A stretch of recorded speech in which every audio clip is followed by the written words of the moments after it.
I never said kill all white people.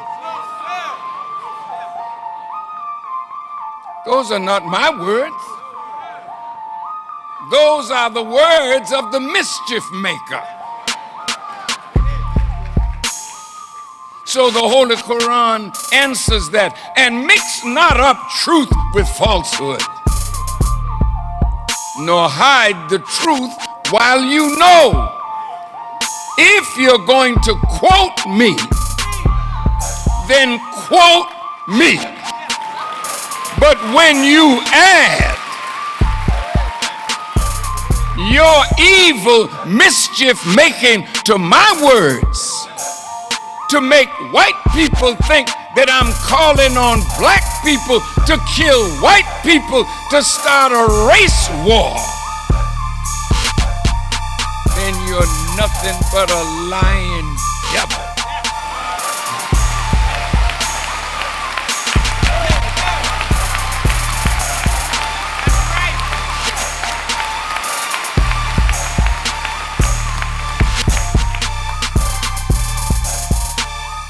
They are saying these things to frighten white people and silly black people.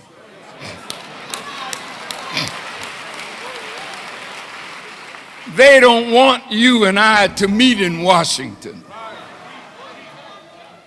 to demand justice. They said Farrakhan wants to tear down the American flag.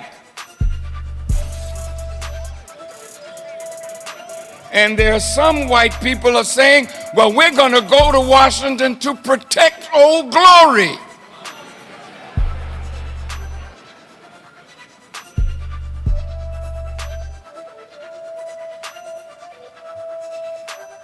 There are many black people in this audience who fought for that flag.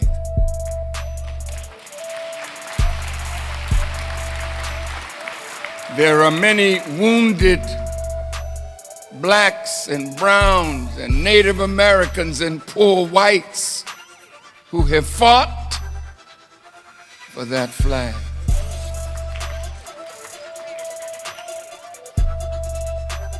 I can't pledge allegiance to it.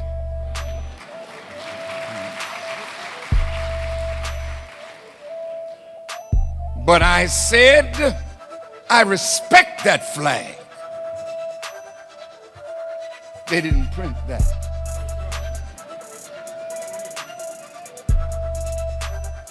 My teacher taught me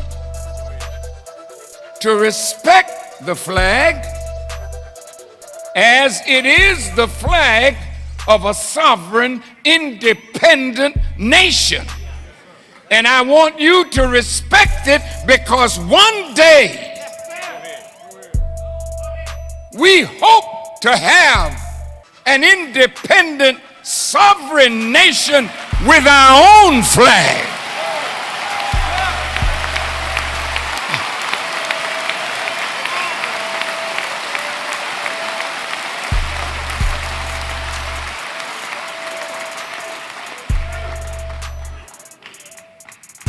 Master Fard Muhammad gave us a flag. The sun, the moon, and the stars. The sun representing freedom, the moon representing equity, and the star representing justice. You cannot take that flag down because you did not put it up.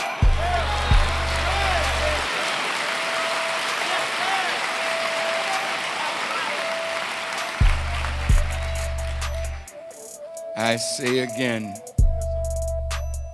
I respect the flag of this nation, and I respect the many lives that have been lost defending that flag from governments that have lied to get the American people into war for conquest. But the innocent who died did not know that their government had lied.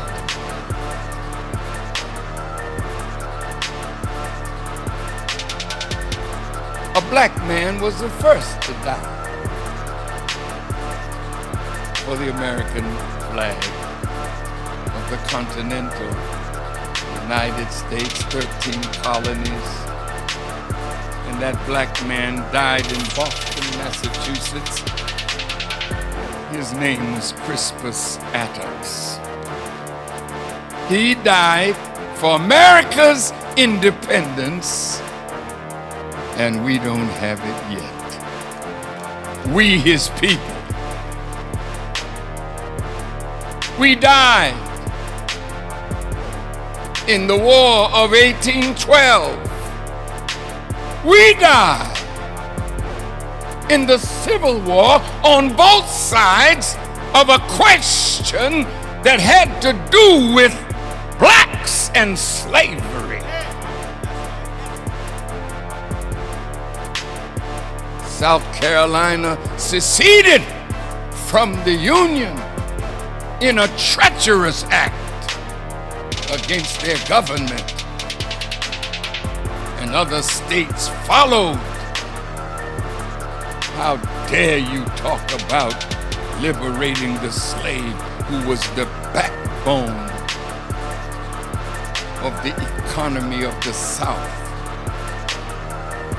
So they seceded, and a civil war broke out, and we died.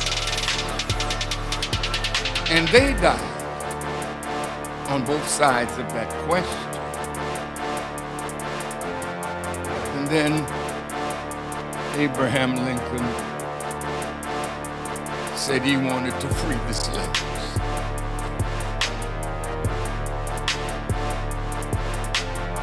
But he also said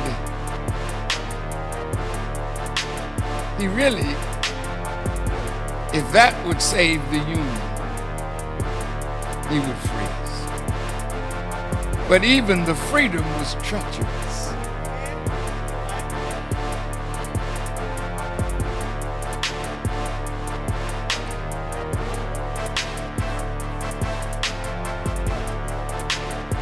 When the war was won by the North and there was an election, Tilden and Hayes running for the presidency of the United States, and it was a tight race.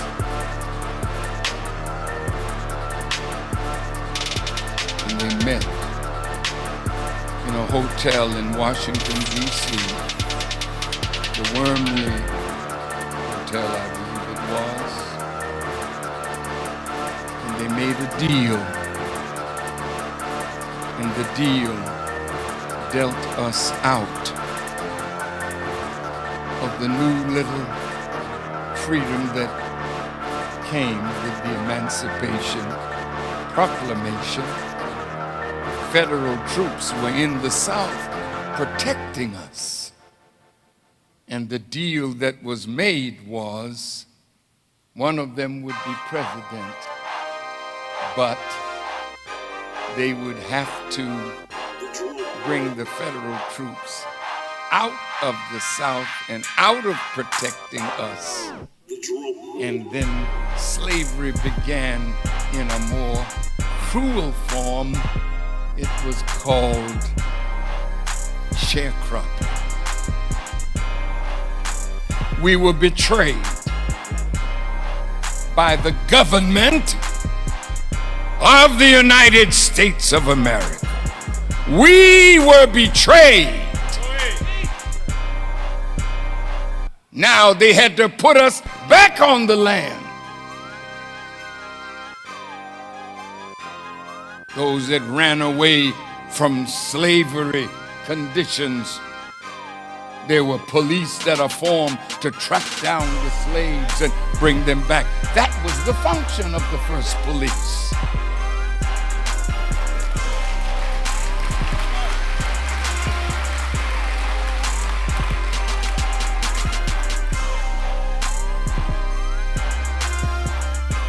they would round us up and bring us back, and some would stand by the railroad stations and by the steamers that any black that would try to get to the north, they were to hinder our free passage and bring us back to act as sharecroppers. There was a Jewish man named Levi who was in the Congress who made a plea when the agreement was made in the Wormley Hotel. Then a law was passed under this man's pleadings. It's in the congressional record. You may look it up at your pleasure. At that time, there were 60 black towns built by the slaves. All they wanted was to breathe again, to live like a human being. All those towns, one by one, gone. From 1865 to 1910, blacks owned 16 million acres of land in the South. Today, we only have 4 million acres under our control. Many of you from Mississippi, Georgia, Alabama, Arkansas, whose parents were sharecroppers. They hated the land after that, and much land that we had, white folk came and took it for taxes.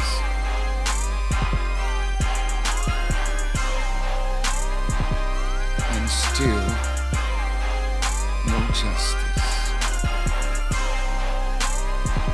How could you accuse me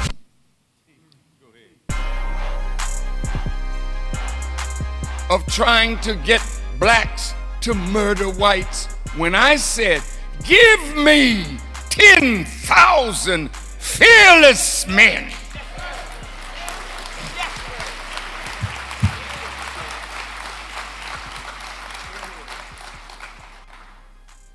who death is sweeter than living under tyranny and oppression. Give me 10,000 fearless men.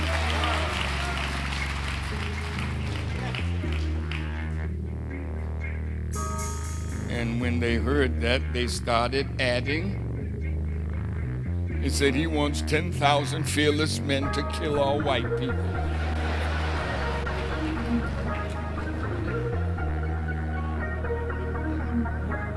But I never said that.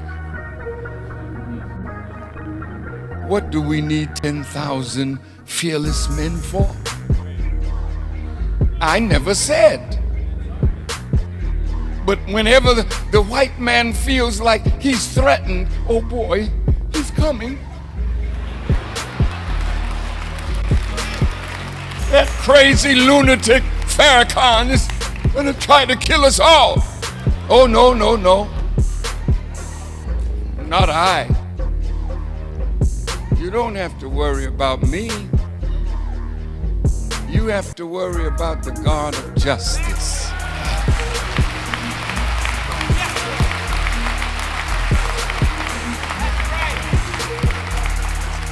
Was it not your president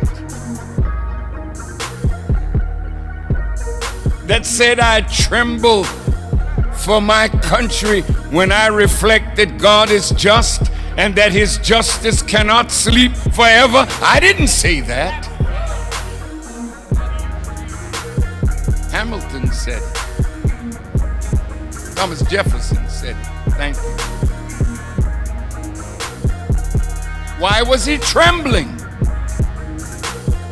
What were you trembling for, Mr. Jeff? Because you know that there's a bigger law than the law of your unjust, corrupt court system, your unjust and corrupt federal system of law and justice. There's another law that Dr. King spoke of. He said the arc of the universe is long, but it bends toward justice. How do you want to be remembered, Dr. King? They asked him. He said, I want to be remembered as a drum major for justice, a drum major for peace, a drum major for righteousness.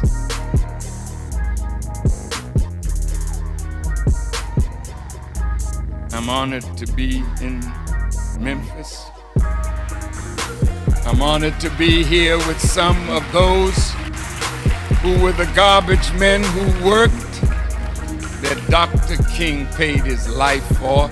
Two of them are sitting right down in front. Would you stand up, brothers?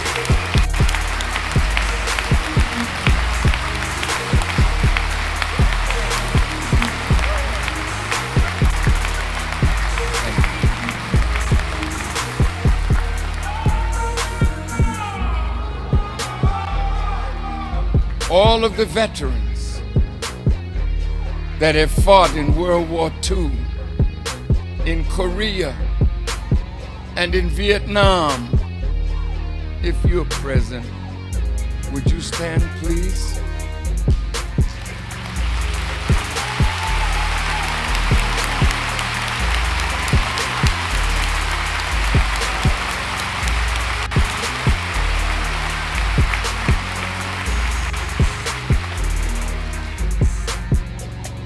All of those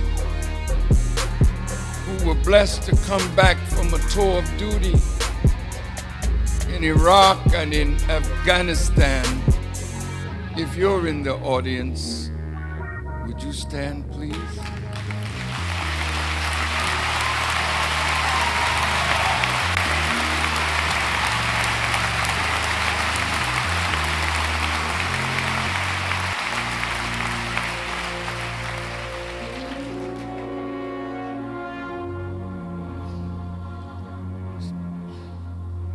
Some fought in the Spanish-American War.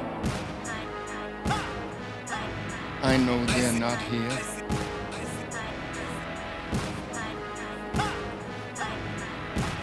But I'm here.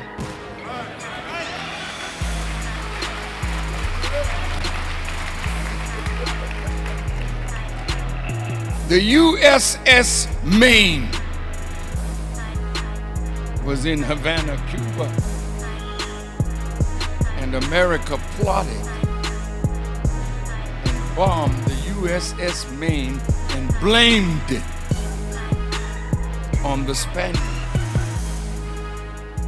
And the Spanish-American War was fought. And as a result of America's victory, Cuba, Puerto Rico, the Philippines, all came under America's grip. But those who fought thought they were fighting because the Spaniards had bombed the USS Maine. But it was America herself and a false flag operation.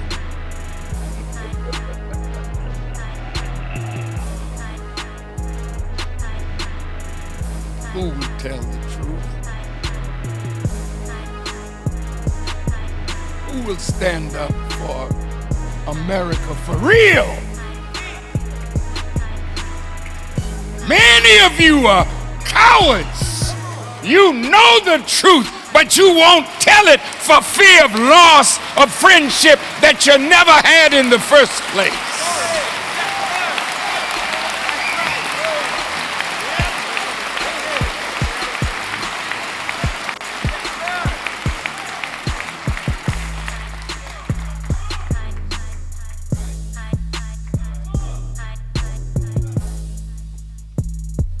The government of America under Lyndon Baines Johnson lied, and they manufactured a reason in the Tonkin Gulf resolution to bring Americans fully into the war in Vietnam. 500,000 young men of America, full of zeal and patriotism for their country, went into Vietnam and they came back messed up with Agent Orange, a chemical that was designed by our government to destroy the foliage in the jungles. They were breathing it. They came home and they had sex with their wives and their girlfriends, and babies were born that were miserably destroyed. Some with missing parts, deformed. And the government would not even admit that it was what they were dropping. They finally did admit it. Most of those that were victims had died. And the few that are left, some of them are being cared for.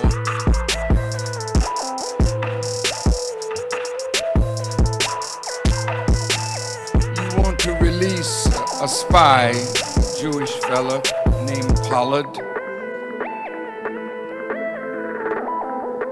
who spied for Israel as an American citizen.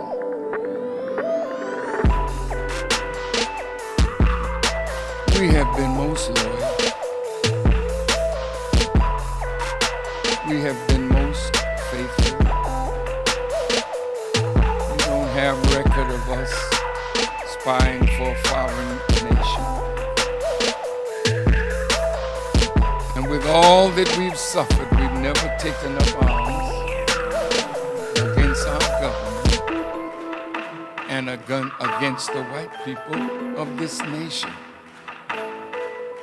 I have been teaching for 60 years, and at none of the places where I spoke was there any incident of violence. I have rebuilt, by God's grace, the nation of Islam, and for nearly 40 years, you have no incident of violence. We carry no weapons, but we fight with those who fight with us. And we fight in the name of God because we carry no weapons. But if God delivers the weapon into our hand,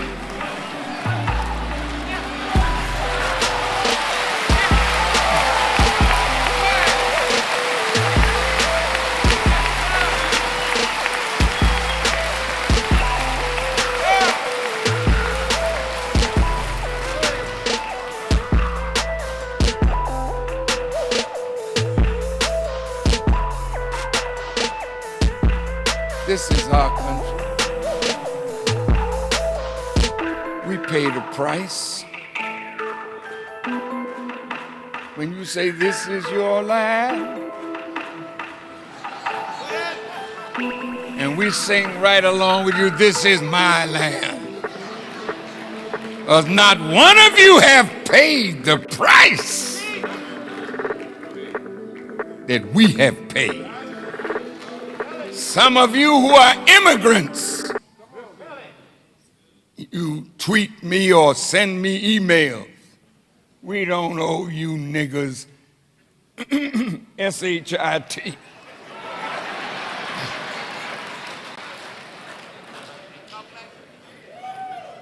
Did I spell it right?